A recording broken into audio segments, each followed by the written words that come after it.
გაეროს ქალთა ორგანიზაციის დაფინანსებით ახალი პროექტი იწყება პროექტის მნიშვნელობაზე რამდენიმე წუთში. 22 ივლისს თაწმინდის პარკში ყველის ფესტივალი გაიმართება, ვინ მიიღებს მონაწილეობას ღონისძიებაში და რა აქტივობები გაიმართება ყველის მოყვარულთათვის ყურადსაღები ინფორმაციით სამშაბათის ნარატივით. არც ყავის მოყვარულთათვის გვაქვს ნაკლები ინფორმაცია. საქართველოში 2017 წლის განმავლობაში 9.5 ტონა ყავა შემოვიდა, საიდანაც 3.000 ტონაზე მეტი ხსნადი, 6.000-მდე კი მარცვალი ყავა იყო.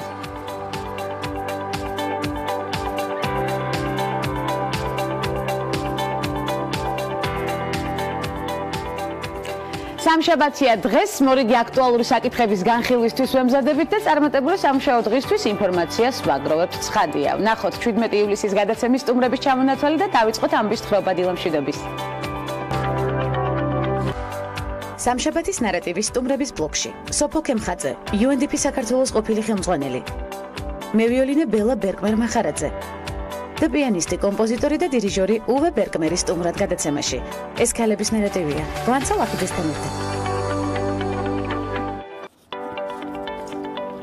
გაეროს ქალთა ორგანიზაციის დაფინანსებით ახალი პროექტი იწყება, რომელიც ბიზნესის სხვადასხვა სფეროში მოღვაწე ქალთა მხარდაჭერით მათ ეკონომიკურ გაძლიერებას ისახავს მიზნად, როგორც საქართველოს ფერმერთა ასოციაციიდან იუწყებიან პროექტი 2018-2019 წლებში განხორციელდება, რომლის ფარგლებშიც 50 ქალი ბენეფიციარი შეირჩევა. მათი ინფორმაციით მონაწილეები გადამზადდებიან და ცოდნის ასამაღლებლად შესაბამის ტრენინგებს გაივლიან. საქართველოს ფერმერთა ასოციაციის ცნობით მიმდინარე წლის ბოლოს შიდა კომისიის მიერ შერჩეული 25 ბენეფიციარი ბიზნესის გასაფართოებლად გრანტს მიიღებს. ძალიან მნიშვნელოვანი და ყურადსაღები ინფორმაციაც ხადია ვიცით. 22 ივლისს, როგორც უკვე აღნიშნეთ, თაწმინდის პარკში ყველის ფესტივალი გაიმართება. ფესტივალში მონაწილეობას მიიღებენ როგორც ყველის კომპანიები, ასევე კერძო მეყოლეები, საქართველოს სხვადასხვა კუთხეებიდან, როგორც პარკის ადმინისტრაციაში აცხადებენ, ფესტივალზე მისულ სტუმრებს შესაძლებლობა ექნება დააგემოვნონ და შეიძინონ ყველის იშვიათი და უნიკალური სახეობები. ყველის ფესტივალი ყოველწლიურად ტარდება. ვიცით და მისი მთავარი ორგანიზატორი ანა მიქაძე გახლავს, რომელიც არაერთგზის სტუმრობდა გადაცემას ქალების ნარატივი და ველით მას კვლავ ცხადია.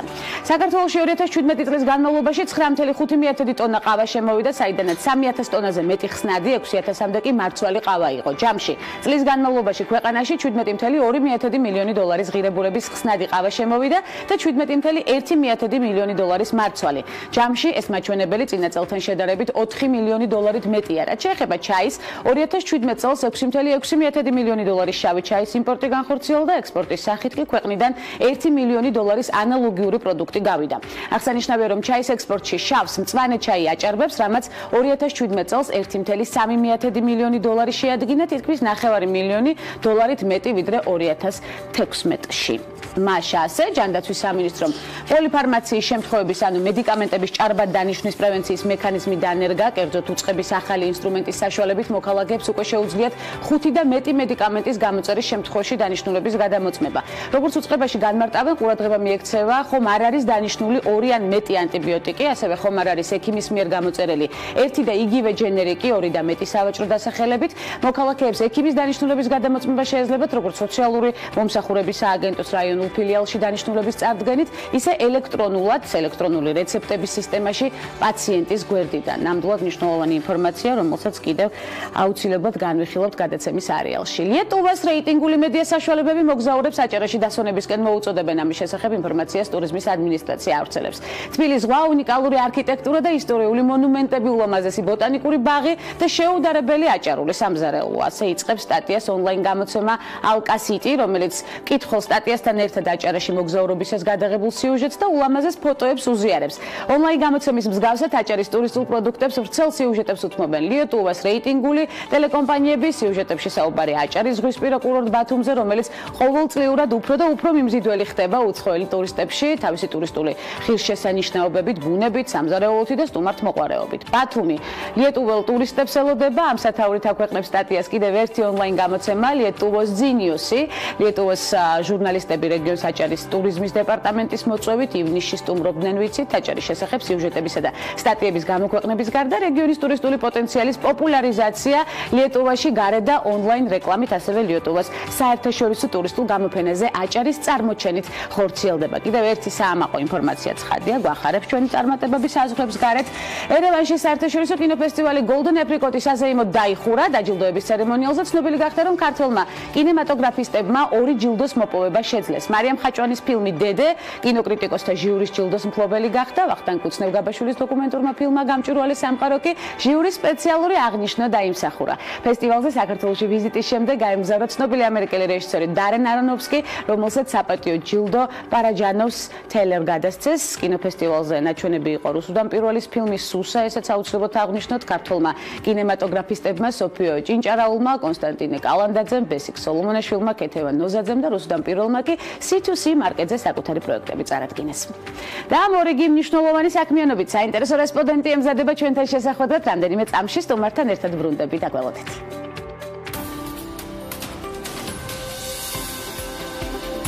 ბენაზირ ბჰუტო პაკისტანის ისლამური რესპუბლიკის პრემიერ-მინისტრი და პირველი შიიტი მუსლიმი ქალია, რომელმაც ეს თანამდებობა დაიკავა. იგი ყოფილი პრემიერ-მინისტრის ზულფიკარ ალი ბჰუტოს ქალიშვილი და ქვეყნის ამჟამინდელი პრეზიდენტის ასიფ ალი ზარდარის მეუღლე იყო. დაიბადა 1953 წელს კარაჩიში. ბენაზირის მამას ზულფიკარ ალი ბჰუტოს ევროპული განათლება ჰქონდა მიღებული და თავისი ქალიშვილი ისლამური წესების მიხედვით არ აღუზრდია. დედა ნუსრათ ბჰუტო ირანულ-ქურთული წარმოშობის შიიტი იყო. ბჰუტომ საშუალო განათლება პაკისტანში მიიღო. 1969-1973 წლებში სწავლობდა ჰარვარდის უნივერსიტეტის კოლეჯში და მიიღო ბაკალავრის დიპლომი სახელმწიფო მართვაში. 1973-1977 წლებში ბენაზირი სწავლობდა პოლიტოლოგიას, ფილოსოფიასა და ეკონომიკას ოქსფორდის უნივერსიტეტის ლედი მარგარეტ ჰოულის კოლეჯში. სწავლის დასრულების შემდეგ ისმენდა ერთწლიან კურსს საერთაშორისო სამართალსა და დიპლომატიაში. სწავლის პერიოდში გამოირჩეოდა ორატორული მონაცემებით. იგი აირჩიეს პრესტიჟული სადისკუსიო კლუბის ოქსფორდის კავშირის ჯერ კომიტეტის მუდმივ წევრად, ხოლო შემდეგ პრეზიდენტად. 1977 წელს ბენაზირ ბჰუტო დაბრუნდა პაკისტანში. ამ დროს მამამისი ქვეყნის პრემიერ-მინისტრი გახდა, რომელმაც ბენაზირი თავის თანაშემწედ დანიშნა. სამხედრო გადატრიალების შემდეგ ბენაზირ ბჰუტო 7 ჯერ დააპატიმრეს და არაერთხელ იმყოფებოდა შინაპატიმრობაში. 1988-90 წლებში ბენაზირ ბჰუტომ პირველად დაიკავა პრემიერ-მინისტრის თანამდებობა. 1993 წლის არჩევნებში ბენაზირ ბჰუტომ მეორე ვადით გაიმარჯვა კორუფციასა და სიღარიბესთან ბრძოლის ლოზუნგით. 2007 წლის 27 დეკემბერს ქალაქ რავალპინდში მიტინგზე ბენაზირ ბჰუტო გახდა ტერორისტული აქტის მსხვერპლი. ბჰუტომ სასიკვდილო ჭრილობა მიიღო. არაბული პრესის თანახმად ბენაზირ ბჰუტოს მკვლელობა იყო ორმაგი, ერთი მხრივ დიდი პოლიტიკური მოღვაწის და მეორე მხრივ პაკისტანის დემოკრატიული განვითარების მკვლელობა.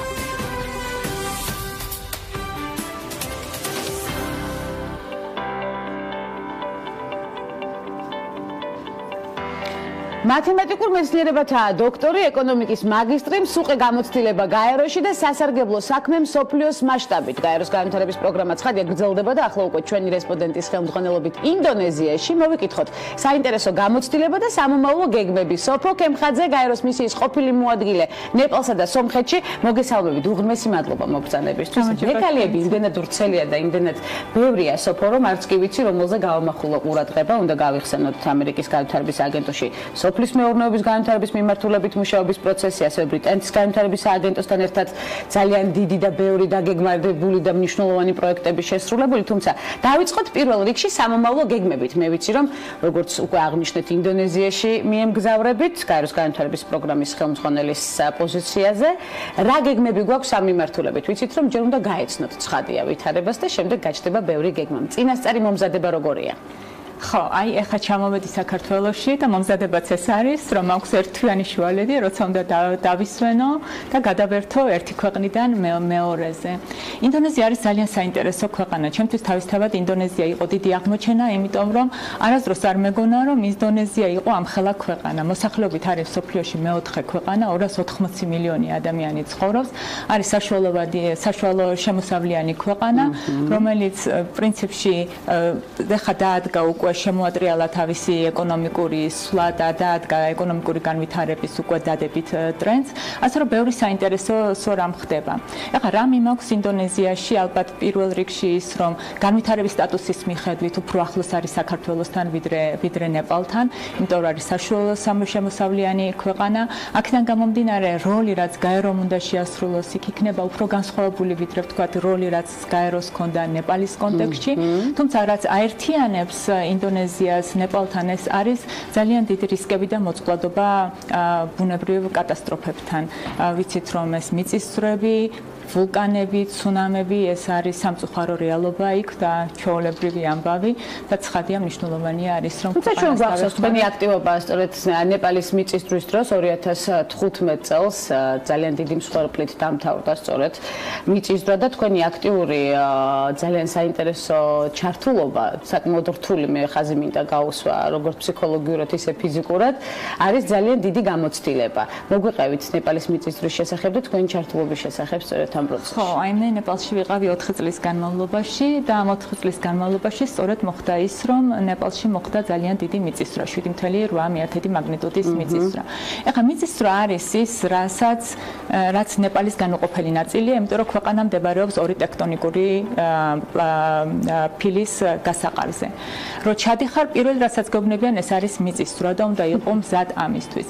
მაგრამ ხედავთ როგორც ხდება, ყოველთვის ფიქრობ, რომ ეს არ მოხდება იმ დროს, როდესაც შენ იქ ხარ და შენ ცდილობ, რომ რა თქმა უნდა შეასრულო ის, რაც აუცილებელია მზაობისთვის, მომზადებისთვის, მაგრამ იმედი გაქვს, რომ შენ ამას აცდები. ნუ ჩემ შემთხვევაში ეს ასე არ მოხდა და მე თვითონ ვიყავი მონაწილე საკუთარ თავზე განვიცადე, რას ნიშნავს, რომ გაიარო 7.8 მაგნიტუდის ერთ მიწისძვრაში და მეორე 7.4 მაგნიტუდის მიწისძვრაში.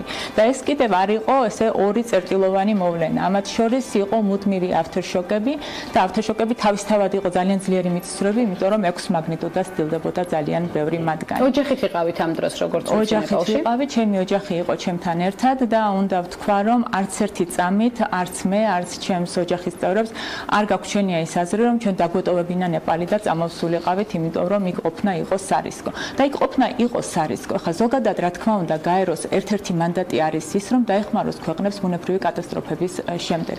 მაგრამ როგორც წესი უმეტეს შემთხვევაში რაც ხდება არის ის, რომ კატასტროფა ხდება ერთ ადგილას, ოფისი არის მეორე ადგილას და ეს ის თვითონ ფაქტი, რომ ოფისი არ არის მონაწილე ამ კატასტროფის, გარკვეულწილად ქმნის გარკვეულ დაცულობის გრძნობას. რაც ცხადია, ჩვენ ეს ფუფუნება არ გვქონია. ჩვენც ისეთივე რისკის ქვეშ ვიყავით, როგორც ნებისმიერი სხვა ამ მიწისძვრის დროს და აქ ლაპარაკია სიცოცხლის რისკზე. და ეხლა რომ ვუყურებ მე თქვათ რა ოპერაცია განახორციელა გაერომ, რა რეაგირება განახორციელა მიწისძვრის შემდეგ, მინდა გითხრათ, რომ აი მართლა ვარ ძალიან ამაყი იმით, იმ სამუშაოს მოცულობით, მასშტაბით, რაც ჩვენ მაშინ გავაკეთეთ მყისიერად მიწისძვრის შემდეგ და შემდეგ ის წვლილი, რაც გაერომ შეიტანა და დღემდე შეაქვს გაეროს განვითარების პროგრამას რეკონსტრუქციის საქმეში. 9,000 ადამიანი დაიღუპა, 700,000 საცხოვრებელი სახლი დაინგრა. 700,000 საცხოვრებელი სახლი დაინგრა, ეს არ მოიცავს სკოლებს, სხვადასხვა შენობებს და წარმოიდგინეთ თვითონ რეკონსტრუქციის მასშტაბი ეხლა, იმიტომ რომ ეს 700,000 საცხოვრებელი სახლი არის აღსადგენი და ხალხს უნდა მიეცეს შესაძლებლობა, რომ თავიდან დაიწყოს ცხოვრება. თუმცა უნდა ვთქვა, რომ ეს მიწისძვრა შეიძლება ითქვას, რომ არის მეორე სტარტის შესაძლებლობა ნეპალისთვის. და სხვათა შორის ძალიან საინტერესო გამოცდილებაც საქართველოსთვის, იმიტომ რომ ჩვენ ხშირად ვამბობთ, რომ მიწისძვრა არ კლავს თავისთავად. რაც კლავს და რაც აზარალებს ხალხს, ეს არის შენობები, არამყარი შენობები, რომლებიც მიწისძვრის ზონაში არის განთავსებული. კი ბატონო, ეს შეიძლება მოხდეს 100 წელიწადში ერთხელ, მაგრამ ეს ხდება და როცა ხდება, მაშინ ყველა ძალიან მძიმე და ძალიან მწვავედ შევიგრძნობთ ამ შედეგს, რაც უპასუხისმგებლო მშენებლობით არის ხოლმე გამოწვეული. და აი ეხლა აქვს ნეპალს შესაძლებლობა, რომ მოახდინოს აღდგენა ისე, რომ სტანდარტი, მშენებლობის სტანდარტი იყოს დაცული და რაც ეხლა იქნება აღდგენილი, აშენებული, გაუძლოს მომავალ მიწისძვრებს. რაც უპასუხისმგებლო მშენებლობა აუცილებლად გასათვალისწინებელია ცხადის საქართველოში, არაერთხელ ქონია ჩვენ გამახვილებული ყურადღება სწორედ ამ მიმართულებებზე და კიდევ შევეხებით მრავალგზის, ეს არის ძალიან მნიშვნელოვანი საკითხი, რომელსაც თქვენ შეეხეთ. ნეპალში საინტერესო პროექტები გაგიხორციელებიათ 4 წლის განმავლობაში. მე მინდა გავიხსენო ჩვენი ახლანდელი სტუმარი, რომელიც საქართველოში ჩამოდის, ნეპალში უკვე გსტუმრობდათ თქვენ, ეს არის რობოტ სოფიაზე საუბარი, სწორედ რა გამოცდილება მიიღეთ მასთან შეხვედრის შემდეგ და რამდენად მნიშვნელოვანია საქართველოსთვის სოფიას ვიზიტი. ხო, რობოტი სოფიას ვიზიტი დიდი მოვლენა არის ქვეყნისთვის. მე უკვე ვხედავ, რომ მედიაში არის დიდი აჟიოტაჟი და დამერწმუნეთ, რომ ეს აჟიოტაჟი მხოლოდ გაიზრდება მას შემდეგ, რაც ხალხი სოფიას რეალურად დაინახავს. ეხლა სოფია არის ალბათ იმის ძალიან კარგი მაგალითი, თუ რას ნიშნავს და რა დონეზე შეიძლება წავიდეს ტექნოლოგიური განვითარება და ხელოვნური ინტელექტი. და სოფია ჩამოდის აქ ერთ-ერთ მნიშვნელოვან ფორუმზე დასასწრება. თქვენ როგორც იცით, ამ დღეებში საქართველოს მასპინძლობს პარტნიორობა ღია მმართველობისთვის არის კონფერენცია, სადაც სოფიაც მიიღებს მონაწილეობას. ეხლა ჩემთვის სოფიას ყოფნა ძალიან სიმბოლურია, იმიტომ რომ ერთის მხრივ სოფია გვეუბნება თუ როგორ შეიძლება ტექნოლოგიები იქნას გამოყენებული იმისთვის, რომ უზრუნველყოფილი იქნას მმართველობის ღიაობა, გამჭვირვალობა, ინფორმაციაზე ხალმისაწვდომობა და ასე შემდეგ. თუმცა მეორეს მხრივ კიდევ არის ერთი თემა, რაც ალბათ წამოიჭრება სოფიასთან დაკავშირებით. ეს არის თვითონ ხელოვნური ინტელექტის როლი ჩვენს ცხოვრებაში. იმიტომ რომ ეს სფერო იმდენად ვითარდება და იმდენად სწრაფად ვითარდება, რომ შეიძლება ერთ დღეს ჩვენ აღმოვაჩინოთ, რომ ხელოვნური ინტელექტი იმაზე მეტად არის შემოჭრილი ჩვენს ცხოვრებაში, ვიდრე ჩვენ ეს წარმოგვედგინა ან გვინდოდა. და ამ მიმართულებითაც აი თვითონ ინფორმაციის გამჭვირვალობა და ხელმისაწვდომობა ინფორმაციას და ღიაობა იმასთან დაკავშირებით თუ რა ხდება ხელოვნური ინტელექტის სფეროში არის ძალიან მნიშვნელოვანი. ძალიან მნიშვნელოვანი საკითხი აღნიშნეთ, სოფო, გვჭირდებოდა თუ არა და გვინდოდა თუ არა. რამდენად გვჭირდება სწორედ ასე დანერგვა ხელოვნური ინტელექტის საზოგადოებაში, იმიტომ რომ არა ერთგვაროვანი გამოხმაურება მოყვა სწორედ აი ამ განვითარების მიმართულებას. იცით, ერთგვაროვანი პასუხი ამ კითხვაზე რა თქმა უნდა არ არსებობს. ეხლა ხელოვნური ინტელექტი არის დღევანდელი რეალობა და ჩვენ ის რეალობა უნდა მივიღოთ და ალბათ როგორც პრაგმატულმა ადამიანებმა უნდა ვმართოთ ის თუ როგორ შეიძლება ხელოვნური ინტელექტი შემოვიდეს ჩვენს ცხოვრებაში, უფრო სწორედ ეს ხელოვნური ინტელექტი ისედაც შემოსულია უკვე ცხოვრებაში, რა დონემდე შეგვიძლია ჩვენი შემოუშლად. ჩვენ სხვათა შორის ნეპალში, აზიის რეგიონში ჩავატარეთ კვლევა მეგატრენდების, რაც აზიის რეგიონზე ახდენს გავლენას და 5 მეგატრენდიდან ერთ-ერთი სწორედ ტექნოლოგიები და ხელოვნური ინტელექტი გამოიკვეთა. გამოიკვეთა იმ კუთხით, რომ ძალიან ცოტა ხანში ტექნოლოგია სერიოზულ კონკურენციას გაუწევს ადამიანურ სამუშაო ძალას. სწორედ ამაშია საქმე. ეს განსაკუთრებულად მტკივნეულად შეიძლება აღიქვას ისეთმა ქვეყნებმა, რომლებიც მონოინდუსტრიაზე არის დამოკიდებული. ეხლა მე თქვენ გეტყვით ბანგლადეშის მაგალითად, სადაც ეკონომიკის ძალიან დიდი ნაწილი არის მსუბუქ ინდუსტრიაზე დაფუძნებული და ყველასთვის ცნობილია, რომ ძალიან მალე ამ ინდუსტრიაში ადამიანურ სამუშაო ძალას ჩაანაცვლებს ტექნოლოგია. და მაშინ ქვეყნისთვის პრინციპში არის დიდი თავსატეხი, რა უნდა უქნას აი ამდენ ადამიანს, რომელიც შეიძლება გამოთავისუფლდეს ამ სამუშაოებიდან და რა არის ალტერნატივა მათთვის, მათი ცხოვრების გასაგრძელებლად. რაც ახლა ხვდებით, ეს არის რეალობა, სამწუხარო რეალობა და ეს იქნება ალბათ ცხოვრების მოტანილი რეალობა, მაგრამ მნიშვნელოვანი იქნება ის, რომ მზად ვიყოთ ამ რეალობისთვის და აი ახლა უკვე მოხდეს იმ სამუშაო ძალის გადამზადება, რომ ახალ რეალიებში მონახონ მათ თავის თავი და მოახერხონ თავის უზრუნველყოფა. აუცილებლად იქნება სოფო, ესე იგი ჩვენი რობოტის ვიზიტი მნიშვნელოვანი, ერთგვაროვნად უკვე ჩამოვყალიბდით ამაზე ჩვენ გადაცემაში, ცხადია. ძალიან დიდი სამუშაო გამოცდილება სოფო, ამაზე მინდა გამომახვილო ყურადღება, ერთგვარი მაგალითია თქვენი სამუშაო გამოცდილება ჩვენი მაყურებლისთვის, სწორედ ამას ემსახურება გადაცემა ქალების ნარატივი, რომ პლატფორმა შევქმნათ სამაგალითო ვითარებებისთვის და გავიზიაროთ ცხადია ის მაგალითი, რომელსაც გვთავაზობთ თქვენ ამ შემთხვევაში. ძალიან დიდი გამოცდილება, თუმცა პირველადი თქვენი პროფესიული არჩევანი მე არ ვიცი. საიდან დაიწყო ეს განვითარება, სვლა საზღვრებს გარეთ საინტერესო პროექტები, საქართველოში რეალიზება ცოდნის ცხადია და კიდევ გაგრძელება სასარგებლო და საკმაოდ რთული საქმიანობის. თანაც ხართ 3 შვილის დედა, ოჯახი გყავთ, სწორედ აი ასეთი საინტერესო ცხოვრებით ცხოვრობს თქვენი ოჯახით თქვენთან ერთად ცხადია, თუმცა ამ ყველაფერს სჭირდება განსაკუთრებული ძალისხმევა, ბარიერების გადალახვა და ასევე განსაკუთრებული ენერგეტიკა. როგორი იყო თქვენი პირველადი პროფესიული არჩევანის შემდგომი განვითარება თქვენს პროფესიაში? ჩემი პირველი პროფესიული არჩევანი პრინციპში თქვენ თვითონ თქვით, მე ვაპირებდი გამოსულიყავი მეცნიერი, მინდოდა ყოფილიყავი მათემატიკოსი, თუმცა დრო მოიტანა ის, რომ მოთხოვნა იმ მომენტში მაინც და მაინც არ იყო მათემატიკურ მეცნიერებაზე, რაც ძალიან დასანანია პრინციპში და იძულებული ვიყავი თითქოს მაშინ დროებით რაღაც სხვა მომენახა იმისათვის, რომ ჩემი თავის რეალიზაცია მომეხდინა, თუმცა როგორც ყველაფერი დროებითი აღმოჩნდა მუდმივი და შემდეგ ჩემი თავი ვიპოვე ამ სფეროში, რასაც ქვია განვითარება და ახლა ნოემბერში პრინციპში ზუსტად შესრულდება 20 წელი, რაც მე განვითარების სფეროში მოვაწევ. მინდა გითხრათ, რომ მე არ ვიცი როგორ წარიმართებოდა ჩემი ცხოვრება, მე რომ მათემატიკაში დარჩენილიყავი, მაგრამ ერთი რამ ვიცი, რომ სადაც მე ყოფილვარ, როდესაც მე ყოველთვის რასაც ვაკეთებდი ძალიან დიდი სიყვარულით და მთელი სულით და გულით. და არასდროს არ მინდოდა ყოფილიყავი საშუალო სტატისტიკური თანამშრომელი, სადაც ვიყავი. ყოველთვის მინდოდა რაღაც შემექმნა განსაკუთრებული, ყოველთვის მინდოდა რომ ეს საზღვრები, ეს ბარიერები გამეწია. ეხლა რომ ვთქვა, რომ იმიტომ რომ ქალი ვიყავი, ამის წინააღმდეგობების შემხვდა, ამით მე ორიგინალური არ ვიქნები. Რა თქმა უნდა, იყო გარკვეული წინააღმდეგობები, მაგრამ რაც არ გუკლავს, პრინციპში გვაძლიერებს და მე მადლიერი ვარ ყველა გამოცდილების, რაც მე მქონია 20 წლის განმავლობაში, მათ შორის ყველა ბარიერის, შეიძლება ზოგიერთი მწარე გამოცდილების, იმიტომ რომ ხალხი რომელიც მოხდებოდა ცხოვრებაში, ან მილამაზებდა ცხოვრებას, ან მაძლევდა ძალიან მნიშვნელოვან გაკვეთილს, რომელსაც მომიყვანა აქამდე და რომელმაც შემქმნა ესეთი პრობლემა. ეს არის ძალიან მნიშვნელოვანი, ნებისმიერ ბარიერს და დამარცხებას გაკვეთილად აღვქვამთ და შემდეგ წარმატებისთვის ვიყენებთ გამოცდილებას. 20 წელი განვითარების სფეროში, სწორედ ეს იგულისხმეთ და რა იქნება შემდეგი ნაბიჯი ისევ განვითარების სფერო თუ უბრუნდებით ჩვენს პირველად არჩევას პროფესიულს თუ კიდევ ახალი ინტერესები გვიჩნდება საკმაოდ საინტერესო ცხოვრების გზას. ხო, პრინციპში ეს ახლა უკვე გადაწყვეტილია, რომ მე მთელი სულით და გულით, მთელი ჩემი არსებით ვარ განვითარების პროფესიონალი და გავაგრძელებ ჩემს მოღვაწეობას განვითარების სფეროში.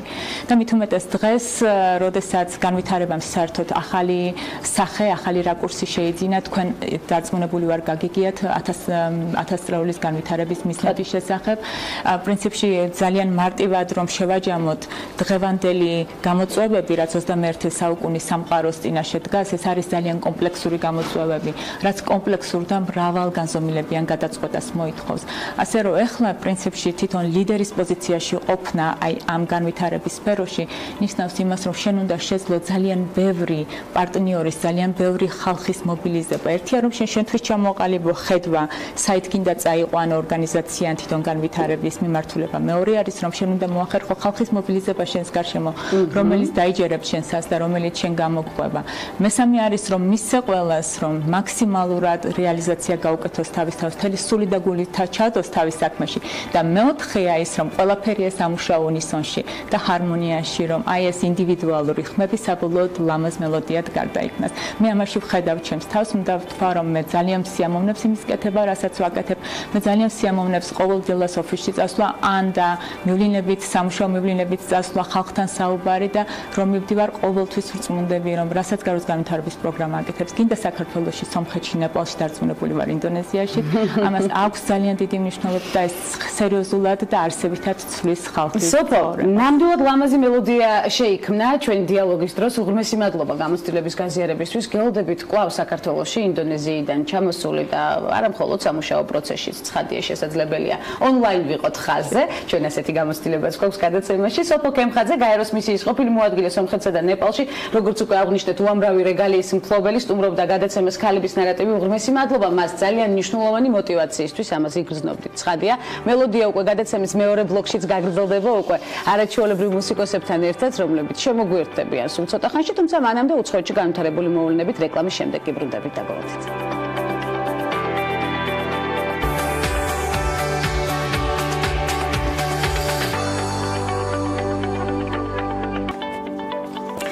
რეკლამის შემდეგ უცხოეთში განვითარებული მოვლენებით ბრუნდებით. ევროკავშირის უმაღლესმა წარმომადგენელმა საგარეო პოლიტიკისა და უსაფრთხოების საკითხებში ფედერიკა მოგერინიმ ვლადიმერ პუტინსა და დონალდ ტრამპ შორის შეხვედრის დაწყებამდე განაცხადა, რომ ამერიკის ადმინისტრაციას უნდა ახსოვდეს თუ ვინ არიან მათი მეგობრები. ჟურნალისტი რომ ვიყო, ალბათ ტრამპს კითხვას დაუსვამდი, თუ ვის თვლის თავის მეგობრად. ჩვენ ევროკავშირში მკაფიოდ გვესმის თუ ვინ არიან ჩვენი მეგობრები. ამერიკის შეერთებული შტატები ჩვენი მეგობარია. მე არაერთხელ მithქვამს, რომ ამერიკის შეერთებული შტატების ადმინისტრაციის ცვლილება არ ცვლის ჩვენს ქვეყნებსა და ერებს შორის მეგობრობას. რა თქმა უნდა, ჩვენ ამერიკის მეგობრებად, პარტნიორებად და ახლო მეგობრებად მივიჩნევთ თავს და ეს ყოველთვის ასე იქნება, განაცხადა ფედერიკა მოგერინი. მან ასევე იმედი გამოთქვა, რომ ამერიკის ადმინისტრაციას მკაფიო წარმოდგენა აქვს თუ ვინ არიან მათი მეგობრები. ამერიკისა და რუსეთის პრეზიდენტების შეხვედრა ფინეთის დედაქალაქში ჰელსინკში გაიმართება. აღსანიშნავია, რომ დონალდ ტრამპისა და ვლადიმერ პუტინის პირველი პირისპირ შეხვედრა 2017 წლის 7 ივლისს დიდი 20-ების სამიტის ფარგლებში შედგა, ვიცით, რომელიც ჰამბურგში გაიმართა და არ გამოგჩენია არც ეს მნიშვნელოვანი მოვლენა. Microsoft-მა განაცხადა, რომ სახის ამოცნობის ტექნოლოგიის რეგულირება ადამიანის დაცულობისა და თავისუფლებისთვის უმნიშვნელოვანესი საკითხია. Microsoft-ი პირველი ტექნოლოგიური კომპანიაა, რომელიც ამ კუთხით საკმაოდ მკაფიო სიგნალებს აგზავნის. კომპანიის პრეზიდენტ ბრანდ სმიტის განცხადებით, მთავრობამ ამ საკითხისთვის ოპერატიულ ექსპერტთა კომისია უნდა შექმნას. მომხმარებლების უმრავლესობა პოზიტიურადაა განწყობილი სახის ამომცნობი ტექნოლოგიის მიმართ, მაგრამ სხვა პოტენციური აპლიკაციები ამ კუთხით კიდევ უფრო სახიფათოა. მისი საშუალებით მთავრობას შესაძლებლობა აქვს მომხმარებლებს თვალი მოგვიევნოს ყველგან. ეს ფაქტი წლების წინ მძაფრ სიუჟეტიან ფილმს გავდა, თუმცა ახლა ეს უკვე რეალობაა, განაცხადა სმითმა. კომპანიის განცხადებით, მათ უკვე უარი უთხრეს რამდენიმე მომხმარებელს ისეთ მოთხოვნებზე, რამაც შესაძლოა ადამიანის უფლებები რისკის ქვეშ დააყენოს, თუმცა Microsoft-ი მათ არ ასახელებს. ბოლო პერიოდში ტექნოლოგიური კომპანიები მარეგულირებელ საკითხებზე საუბრობენ, მას შემდეგ რაც Facebook-ის უსაფრთხოების საკითხი კითხვის ნიშნის ქვეშ დადგა და არც ეს მნიშვნელოვანი ფაქტი არ გამოგვჩენია, გვახსოვს განვიხილეთ სიღრმისეულად. Rolls-Royce მფრინავი ტაქსების პროექტზე მუშაობს, კომპანია Rolls-Royce პატარა ზომის მფრინავი ტაქსის პროექტზე მუშაობს, რომელიც 4-5 მგზავრს დაიტევს, ესეც უნდა აღინიშნოს. ინფორმაციას BBC ავრცელებს და აღნიშნავს, რომ ეს არა ბრიტანული მანქანების კომპანია Rolls-Royce, არამედ ძრავების კომპანია Rolls-Royce-ია.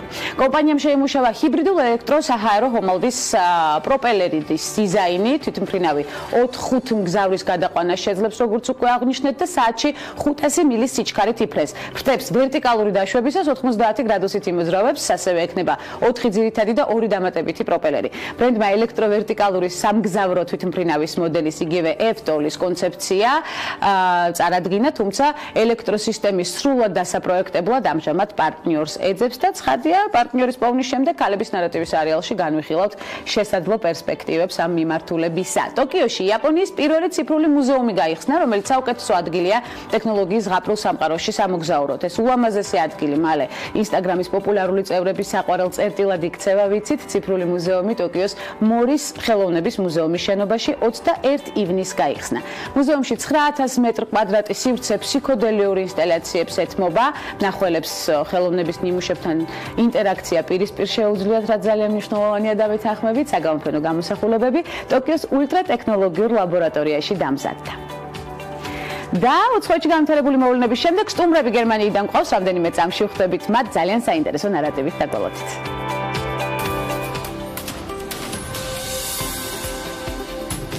ჯენიფერ იუნელსონი პირველი ქალი რეჟისორია, რომელმაც ჰოლივუდში ანიმაციურ ფილმებზე იმუშავა. ენი ევორდსის გამარჯვებული კუნგ-ფუ პანდას რეჟისორი და მეორე ქალია, რომელმაც მიიღო ეკადემი ევორდსის საუკეთესო ანიმაციისთვის. 2016 წლის იანვარში DreamWorks Animation-თან ერთად იმუშავა ფილმ კუნგ-ფუ პანდაზე, რაც მისთვის ყველაზე წარმატებული ნაბიჯი აღმოჩნდა.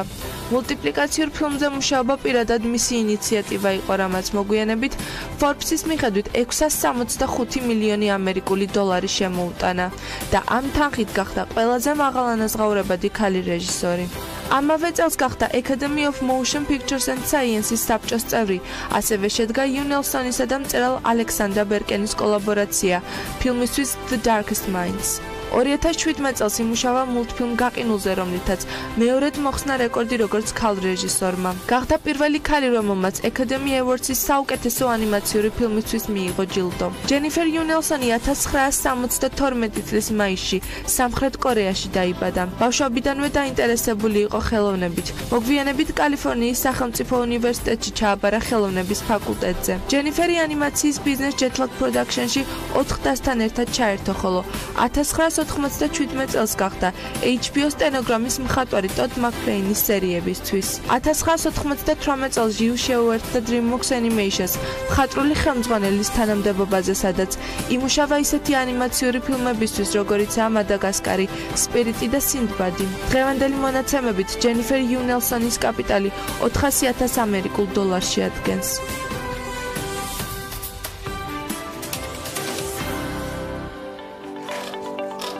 მევიოლინე ბელა ბერკმერ მახარაძე და მისი მეუღლე გერმანელი პიანისტი, კომპოზიტორი და დირიჟორი უვე ბერკმერი საერთაშორისო ტურნეს საქართველოდან იწყებენ, კერძო ჭიათურიდან, რომელიც შემდეგ ნატანებში, საბერძნეთსა და ამსტერდამში გაგრძელდება. მუსიკოსთა არაჩვეულებრივი ოჯახი უკვე სტუმრობდა გადაცემას და პირობა, რომელიც საქართველოში მორიგი აქტივობის დროს ჩვენ სტუდიაში კვლავ მობრძანებას ეხებოდა, შესრულდა, რაც ძალიან მახარებს. ბელა და უვე მორიგი საინტერესო ნარატივით მოგესალმებით, უღმესი მადლობა მობრძანებისთვის. მე ვიცი, რომ უვემ უკვე გააკეთა ჩახოხბილი საქართველოში. განსაკუთრებით გემრიელად მზადდება ჩახოხბილი საქართველოში ვიდრე უცხოეთში, თუ პირიქით უცხოეთში ვიდრე საქართველოში? ორივეგან თანაბრად გემრიელად მზადდება. მაგრამ ჩვენი მიზანი დღეს შეკრების უღრმესი მადლობა პირველ რიგში იმისთვის რომ პირობა შესრულდა და მე მახსოვს რომ ადრე გადაცემაში პირობა დავდეთ რომ კიდევ მობრძანდებოდით არაჩვეულებრივ ოჯახთან ერთად, არაჩვეულებრივ გოგონებთან ერთად, რომლებმაც მე აღმაფრთოვანეს და რომლებიც ცალკე იქნებიან ასევე ჩემი სტუმრები. ამის პირობას დღეს დავტოვოთ და შევიკრიბეთ იმ არაჩვეულებრივი ტურნეს გარშემო, რომელიც საქართველოსთან იწყება და უნდა განხორციელდეს განსაკუთრებული მიზნებით. ბელა, მე მინდა ნატანებს შევეხო განსაკუთრებით, სადაც გაიმართება კონცერტი, თუმცა დავიწყოთ პირველი კონცერტიდან და რა გეგმები გვაქვს საქართველოში. გამარჯობა თქვენსა, უღრმესი მადლობა კიდევ ერთხელ მოწვევისათვის. მივესალმები ჩემს მსმენელს, ჩემს მაყურებელს, სრულიად საქართველოს. დიახ, უბედნიერესები ვართ, ანუ ჩვენ ვართ ძალიან ბედნიერი მე და ჩემი მეუღლე, რომ ეს შანსი გვეძლევა საქართველოსთან განმახორციელოთ, ანუ დავიწყოთ აქედან ჭიათური. ეს არ არის პირველი აქტივობა საქართველოში, ძალიან აქტიურად უნდა ჩვენ გქონდა პირველ აპრილის კონცერტი კონსერვატორიის დიდარბაში. მე მინდა ვთქვა, რომ ჭიათურის მერმა ბატონმა პაატა ნადირაძემ ეს პატივი დააგვდო და ჩვენ მოგვიწვია ჭიათურაში, რაც მართლა დიდი პატივია ჩვენთვის და ეს არაჩვეულებრივი ადამიანი გაგვაცნო წარმატებული ემიგრანტი ქალბატონების სულის ჩამდგმელმა ქალბატონმა ინა ასანიძემ. ამას განსაკუთრებული დატვირთვა აქვს რა თქმა უნდა, იმიტომ რომ აქედან დაიწყო კიდევ უფრო მეტი აქტივობა ჩემი ამ არაჩვეულებრივი პროექტის შემდეგ და მადლობა ქალბატონო ინა თქვენ ამისთვის. გააქტიურდა ქართული ემიგრაცია მსოფლიო მასშტაბით, უფრო ევროპული მასშტაბით ჯერჯერობით. ამის ნათელი მაყურებელი და მხილველი ხარ. დიახ, ნამდვილად ძალიან უყვარვარ მე ჩემს მეგობრებს. არა მხოლოდ მეგობრებს, უამრავ მაყურებელს და მსმენელს, როგორც უკვე მიესალმეთ თავიდან საქართველოსთან. მე ვიცი რომ სოციალურ ქსელში ძალიან აქტიურები არიან თქვენი თაყვანისმცემლები. რა იყო მათი მოთხოვნა? ბევრი კონცერტი საქართველოში? არა, მოთხოვნა არის სიყვარული იყო მათი მოთხოვნა. სიყვარულის დაბრუნება იყო მათი მოთხოვნა. იცით, ძალიან მნიშვნელოვანია, როდესაც მე ჩემთვის არის ძალიან მნიშვნელოვანი, როდესაც მე ადამიანი, ჩემი Facebook-თან მეგობარი, თუნდაც სიყვარულს მჩუქნის, ყურადღებას ჩუქნის, მე დაუბრუნო მას. თუნდაც მადლობა გადაუხადო მას. იმ არაჩვეულებრივი მუსიკის ჰანგებით, რომლითაც ეს რა თქმა უნდა, ეს თავისთავად. სრულიად მსოფლიო, არა მხოლოდ არის ძალიან ბევრი მუსიკოსი, ძალიან კარგი. იცით, მე ნამდვილად ვერ ვიტყვი რომ საუკეთესოა, ძალიან ბევრი კარგი მუსიკოსი არსებობს სამხომ შეიძლება ბევრი ერთად ვიყოთ. რა თქმა უნდა. და შევქნათ ერთი დიდი და მადლობა ჩემს Facebook-ენ მეგობრებს ხადაჭერისთვის, თანადგომისთვის და რა ვიცი, სრულიად საქართველოს. როდის იმართება კონცერტები და უბეს უნდა ვკითხო აუცილებლად ნატანებში რამდენად მნიშვნელოვანია მისთვის კონცერტი, რომელიც მის მეუღლის ფუძეს და დასაბამს უკავშირდება. დიახ, სანამ უბეზე გადავალ და უბე საუბარს დაიწყებს ნატანებზე, მე მინდა ვთქვა ჭიათურაზე ჩვენ სამწუხაროდ შევიტყვეთ ჩამოსვლისთანავე ეს ამბავი რომ ტყიბულში დაიღუპა მეშახტები და ძალიან წუხვარ, ამიტომ ჩვენ გავხსნით ჭიათურის კონცერტს ალბინონის ადაჟიოთი, რასაც სამგლოვიაროთ უფრო მეტად იყენებენ და მათ მიუძღვნით ამ კონცერტს. კი ბატონო. დიახ. და ველოდებით ჭიათურის კონცერტს 19 აპრილს გელოდებით ჩემო ფანებო ჭიათურაში. იმედია რომ სრულიად მყავს ასევე ჰოლანდიელი სტუმრები ჭიათურაში. ადგილები არ არის შეზღუდული? არა, თავისუფალი დასწრებაა და მე მგონი რომ ფეხზე დადგება მაყურებელი. იმედია. რაც შეეხება ნატანების კონცერტს, როდის გვაქვს ნატანებში კონცერტი ჭიათურის შემდეგ? ეს ჭიათურის შემდეგ და მე წაემბედნიერი, პირველად მე წაემბედნიერი კიდევ ერთხელ საქართველოში. და ჩვენ ძალიან გვიხარია რომ ჩამოდიხართ. და მე წაემბედნიერი, მე წაემიკვას ნატანები ეს ჩემი მეუღლის სოფელი. ჩადიხართ ნატანებში? და ეს მე მგონი წაემნიშნელოვანი ეს ნატანების კონცერტისთვის და მე წაემიხარია. ჩემთვის ძალიან მნიშვნელოვანია რომ ქართულად სვავ კითხოს და ქართულად პასუხობს უე არაჩვეულებრივად. ვისი დამსახურებაა ეს გაკეთებული? ჩემი მეუღლე უყვარს. ძალიან მნიშვნელოვანია. შეიძლება მეც ვიტყვი 2-20 სიტყვის ნატანების კონცერტზე. მე უღრმესი მადლობა მინდა გადაუხადო ქალბატონ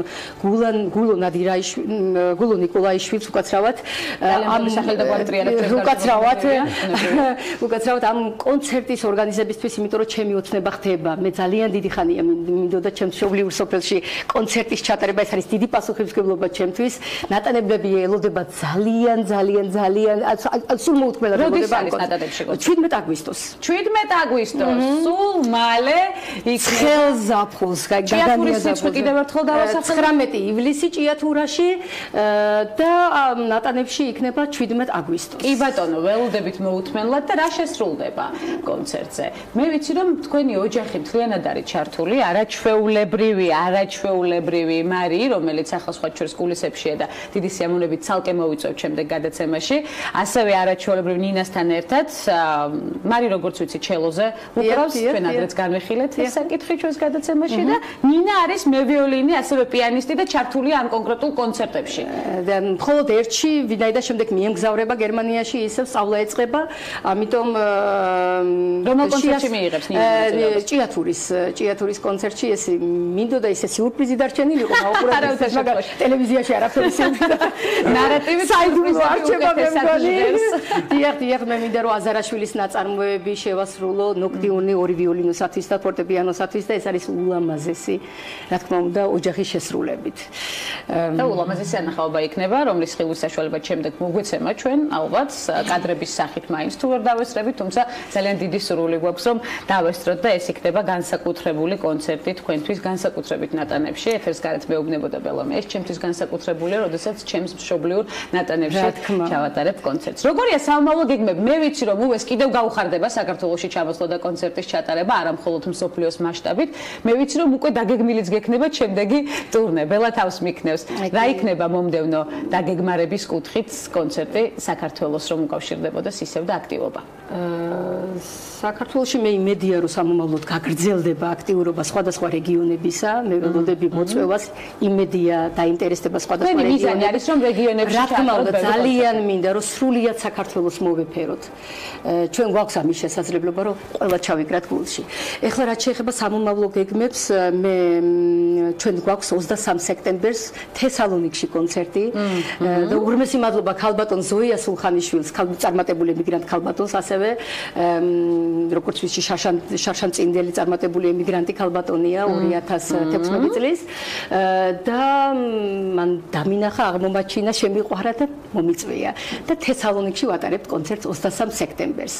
და მას შემდგომ იქნება კონცერტი უკვე დაგეგმილია 13 ოქტომბერს ჰოლანდიაში, ამსტერდამში, კერძოდ ამსტერდამში და იქნება და დიდი მადლობა მინდა გადაუხადო თიკა სვანიძეს, არაჩვეულებრივ წარმატებულ ემიგრანტ ქალბატონს. მადლობების კასკადია მოკლედ. რა თქმა უნდა, იმიტომ რომ ეს ადამიანები ჩვენ გვიდგას მხარში და მათი წყალობით ვატარებთ ამ კონცერტს. რადგან მადლობების კასკადია, და მადლობა თქვენ დავიხარჯო.